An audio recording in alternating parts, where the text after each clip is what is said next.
Book of Hebrew chapter 13 verse 3 అందరం కలిసి చదువుకుందాం. మీరును వారితో కూడా బంధింపబడినట్లు బంధకములోనున్న వారిని జ్ఞాపకము చేసుకొనుడి. ఈ మాట గమనించండి, మీరును శరీరంతో ఉన్నారు గనుక కష్టములు అనుభవించుచున్న వారిని జ్ఞాపకము చేసుకొనుడి. This is what the lord has commanded. కష్టములు అనుభవించుచున్న వారిని జ్ఞాపకము చేసుకొనుడి. ఈరోజు ప్రియ సోదరి సోదరుడా, ఖచ్చితంగా నువ్వు కష్టంలో బాధపడచ్చు. ఎవరన్నా దేవుడు నాతో మాట్లాడితే బాగుండని నువ్వు ఆశపడి ఉండొచ్చు. ఈ కష్టాలన్నీ నాకెందుకు వస్తున్నాయని కూడా బహుశా ఈరోజు నువ్వు సందేహంతో దేవుడేమైనా ఆదరిస్తాడేమో అని ఈరోజు ట్యూనిన్ అయినావేమో. ఈ కష్టాల మీద విరక్తి చెంది ఇంకా నా వల్ల కాదని కూడా కొన్నిసార్లు బాధ తప్త హృదయంతో అయినా సరే దేవుని వాక్యం విందామని కూర్చున్నావా? దేవుడు నేరుగా నీతో మాట్లాడాలని, ఈ యొక్క అంశాన్ని నీ హృదయాన్ని తాకాలని దేవుడు ఆశపడుతున్నాడు. ఎప్పుడైనా కష్టాలు మన జీవితంలో వచ్చినట్లయితే మొదటిగా మనలో ఉండే ప్రతిస్పందన ఏంటంటే, మనము తట్టుకోలేని భారభరితమైన ఆలోచనలు మనల్ని కమ్ముకుంటాయి. 1 పేతురు 5వ అధ్యాయం 7వ వచనం అందరం కలిసి చదువుకుందాం. ఆయన మిమ్మును గూర్చి చింతించుచున్నాడు గనుక మీ చింత యావత్తు ఆయన మీద వేయుడి. ఆయన మీ గూర్చి చింతించుచున్నాడు గనుక మీ చింత యావత్తు ఆయన మీద వేయుడి. ఈరోజు ఎన్ని రకాల చింతలతో బాధపడుతున్నావు? బహుశా అనొచ్చు, నా చింతలు దేవునికి ఏం అర్థం అవుతాయండి, నా కుటుంబానికి అర్థం కావట్లేదు, నమ్ముకున్న నా స్నేహితులకి అర్థం కావట్లేదు నా చింతలు, ఈ చింత ఏముంది అని వారు తీసి పారేస్తున్నారు. ఏ రకంగా దేవుని యొక్క వాగ్దానం నా జీవితంలో నన్ను ఆదరిస్తుందని ఈరోజు ఆలోచిస్తున్నావా? ప్రభు జ్ఞాపకం చేస్తున్నాడు, మీ చింత యావత్తు, కాస్ట్ ఆల్ యువర్ కేర్. కొన్నిసార్లు మనం ఏం చేస్తామంటే పెద్ద పెద్ద చింతలు దేవునికి వేస్తాము, చిన్న చిన్నవి మన దగ్గర పెట్టుకుంటాం. కానీ విషాదం ఏం తెలుసా? ఆ చిన్న చింతలే కొంప ముంచుతాయి. The small problems will become mighty problems and totally poison our entire system. చింతలకు కేర్ ఆఫ్ అడ్రస్ ఎవరన్నా బైబిల్ ఉన్నారంటే 12 మంది శిష్యుల్లో ప్రతి దానికి కంగారే, ప్రతి దానికి ఒత్తిడే, ప్రతి దానికి టెన్షన్ పడేదే ఎవరన్నా ఉన్నారంటే ఎవరండి? పేతురు, సీమోను పేతురు. ఇప్పుడు ఆ సీమోను పేతురు అంటాడు, వాస్తవంగా చెప్పాలంటే చాలా చింతపడేవాడిని. మరి ఇలాంటి చింతపడే వ్యక్తిని దేవుడు ఏం చేశాడు తెలుసా? లాస్ట్కి ఒక్కొక్క పరిస్థితిని అనుమతించాడు. చింతపడే పరిస్థితిని అనుమతించి ఆయన చింతించున్నప్పుడు ఆ చింతలను దేవుని మీద ఎలా వేయాలో నేర్పించాడు. ట్రైనింగ్ ఇచ్చుకుంటా లాస్ట్కి ఎక్కడ తీసుకొచ్చాడు తెలుసా అండి? దేవుడు అందుకొరకే అద్భుతమైన సైకోథెరపిస్ట్ ఎవరు ఉన్నారంటే యేసు ప్రభువు వారే. ఎంత అద్భుతంగా స్వస్థపరిచాడు, ఎంత అద్భుతంగా సిద్ధపరిచాడు పేతురుని అంటే, most emotionally disturbed, tensed, anxious, highly షేకెన్ individual ఎవరు ఉన్నారంటే సీమోను పేతురే. అలాంటి వ్యక్తిని, ఆయన వ్యక్తిత్వాన్ని మార్చి ఎలా చేసుకున్నాడో తెలుసా యేసు ప్రభువు వారు? మత్తయి సువార్త 16వ అధ్యాయం 18వ వచనంలో యేసు ప్రభువు వారు పేతురుతో అంటాడు, సీమోను పేతురు, నేను నిన్నేం చేస్తాను చూడండి, మరియు నీవు పేతురువు, ఈ బండ మీద నా సంఘమును కట్టుదును, పాతాళలోక ద్వారము దాని ఎదుట నిలవేనేవని నేను నీతో చెప్పుచున్నాను. కదలని బండ అంతటి స్థిరమైన స్థాయికి అస్థిరుడైన పేతుర్ని మార్చుకున్నాడే దేవుడు. అతి భయంకర కంగారు పడే పేతుర్ని అసలు చింతలే లేని వ్యక్తిగా, నిశ్చింతగా, అస్థిరముగా ఉండి దేవుని మీద ఆధారపడే స్థాయికి ఎలా వచ్చాడో తెలుసా? ఒకే ఒక రహస్యం. కీర్తనకారుని అడుగుదాం. 55వ కీర్తన 22వ వచనం, చాలా ప్రాముఖ్యమైన మాట. ఇది అర్థం చేసుకుంటే బైబిల్లో మనము చింతపడాల్సిన అవసరత దేనికి కూడా లేదని దేవుడు జ్ఞాపకం చేస్తున్నాడు. నీ భారము యెహోవా మీద మోపుము, ఆయనే నిన్ను ఆదుకొనును, నీతిమంతులను ఆయన ఎన్నడును కదలనీయడు. దేవుడు చింతను అనుమతించాడు. అర్థం చేసుకుంటే మనకు చింతలు రావడానికి పరిస్థితులను ఎవరు అనుమతిస్తారండి? దేవుడు అనుమతిస్తాడు.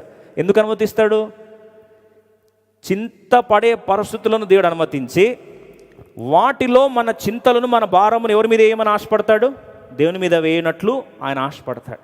నువ్వు చింతపడే పరిస్థితులు అనుమతించేది దేవుడే, కానీ నువ్వు చింతించకుండా ఆ చింతలన్నీ కూడా ఆయన మీద వేయాలని ఆశపడుతూ నీ భారం అంతా ఆయన మీద వేస్తే నిన్ను కదలకుండా స్థిరపరిచేది ఆయన బాధ్యత. పరిస్థితి అనుమతించేది ఆయనే, నిన్ను స్థిరపరచాలని ఆశపడేది ఆయనే. కానీ నువ్వు మధ్యలో చేయాల్సింది ఒకే ఒకటి, నీ భారం అంతా తీసి ఆయన మీద వేయాలంతే. మార్కు సువార్త 1వ అధ్యాయం 29-31 వచనాలు. పేతురు జీవితంలో ఇంకా అప్పటికి పరిచర్య ఆరంభ దశలో ఇంకా స్థిరపరచబడలేని సమయం అది. పేతురు ఆంద్రే అన్నదమ్ములు మనకు బాగా తెలుసు. అలాంటి వారి జీవితంలో ఆకస్మికంగా పేతురు యొక్క భార్య, బహుశా మన ప్రస్తుత దినాల్లో ఆలోచిస్తే పేతురు భార్య నుంచి అర్జెంటుగా ఫోన్ కాల్ వచ్చింది అనుకుందాం. ఏం ఫోన్ కాల్ తెలుసా అండి? అండి అర్జెంటుగా రండి. ఏమైపోయింది? పేతురు మాత్రం యేసుప్రభుతో వెళ్ళాలని ఆశపడుతున్నాడు. పేతురు ఆంధ్రాలు అన్నదమ్ములు ఇద్దరు కలిసి యేసుప్రభు వెంబడి వెళ్ళి పరిచర్య చేయాలని ఆశపడితే పేతురుకు వచ్చిన న్యూస్ ఏం తెలుసా? అర్జెంటుగా రండి పేతురు అర్జెంటుగా రండి అని. ఏమైపోయింది? మీ భార్య వాళ్ళ అమ్మ అంటే మీ అత్తగారికి సిక్ అయింది, అత్తగారు చావు బ్రతుకుల్లో ఉంది, ఆమె హై ఫీవర్తో బాధపడుతుంది. ప్రస్తుత దినాలు అయితే మనం అంటాం ఫీవరా, వాసన కూడా రావట్లేదా, ఇంకా అయిపోయింది. మా అత్తగారికి వచ్చిందంటే మా భార్యకు వచ్చిందంటే పిల్లలకు వచ్చి, ఇంకా మనకు టెన్షన్ అంతా స్టార్ట్ అవ్వదండి. మార్కు సువార్త కూడా అధ్యాయం 29, 30, 31 వచనాలు. వెంటనే వారు సమాజ మందిరంలో నుండి వెళ్ళి యాకోబుతో యోహానుతోను సీమోను ఆంద్రేయ అనువారి ఇంట ప్రవేశించిరి. సీమోను అత్త జ్వరముతో పడి ఉండగా వెంటనే వారు ఆమెను గూర్చి ఆయనతో చెప్పిరి. వెంటనే సమాచారం కన్వే చేశారు. 31 వచ్చిన అందరం కలిసి చదువుదాం. ఆయన ఆమె దగ్గరకు వచ్చి చెయ్యి పట్టి ఆమెను లేవనెత్తెను. అంతటా జ్వరము ఆమెను వదిలెను గనుక ఆమె వారికి ఉపచారము చేయసాగాను. లూకా సువార్త 5వ అధ్యాయం 1 నుండి 11 వరకు రెండవ చింత ఈ పేతురు జీవితంలో జరిగిన సంఘటన. గెన్నెసరతు తీరము దగ్గర చేపలు పడుతూ ఉన్నాడు ఈ యొక్క పేతురు భక్తుడు. ఎప్పుడైతే గెన్నెసరతు సరస్సు తీరమున ఆయన తన యొక్క నావను సిద్ధపరచుకొని ఉన్నాడు, ఆయన దోణె సిద్ధంగా ఉంది, ఆయన పక్కన ఇంకొక దోణి ఉంది, ఈ 2 దోణెలు ఉన్నాయి.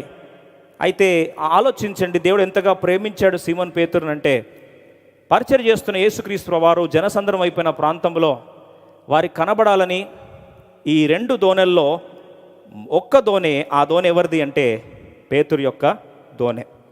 2 బండ్లు ఉన్నాయి అక్కడ, ఆ బండి మీదకి వెళ్ళలేదు దేవుని ఉద్దేశం, దేవుని ఆలోచన. పేతురు సీమోను దోణె ఎక్కాడు దేవుడు, అంతే. వాస్తవంగా ఆలోచిస్తే సీమోను దోణె ఎక్కక మునుపు మనమే సీమోను పరిస్థితులు ఉంటే ఏమంటాను తెలుసా అండి?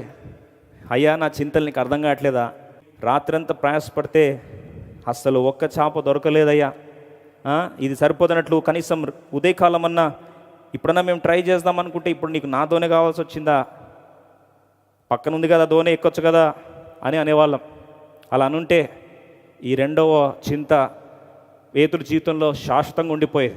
మొదటిది ఆరోగ్య చింత, రెండోది ఆర్థిక చింత. ఈరోజు కూర్చుంటే అంత ఆర్థిక చింతే. కూర్చొని నాకు అదెంత పడింది, ఇదెంత ఖర్చు, అక్కడెంత వస్తుంది, ఇక్కడెంత వస్తుంది, అయ్యో ప్రయాసపడినాను, దేంట్లో ఏం రిటర్న్స్ రావట్లేదు ప్రాపర్గా, నేను ఎందుకో మరి సరిగా నాకు ఆలోచన, నాకు ఎందుకో అండి ప్రమోషన్ కొరకు వెయిట్ చేస్తున్నా, అయ్యో రావట్లేదే, అయ్యో నాకు ఇన్కమ్ సరిపోవట్లేదే, అయ్యో శాలరీ సరిపోవట్లేదే. ఎప్పుడు ఇదే చింతలు. ఉద్యోగం ఉంటుందా పోతుందా, ఉద్యోగం సడన్గా పోతే నా పరిస్థితి ఏంటి, ఈఎంఐలు కట్టుకుంటానా లేదా, ఇంకెన్ని రకాల టెన్షన్లో. ఇవన్నీ పక్కన పెడితే ఎలా డబ్బు సంపాదించాలా.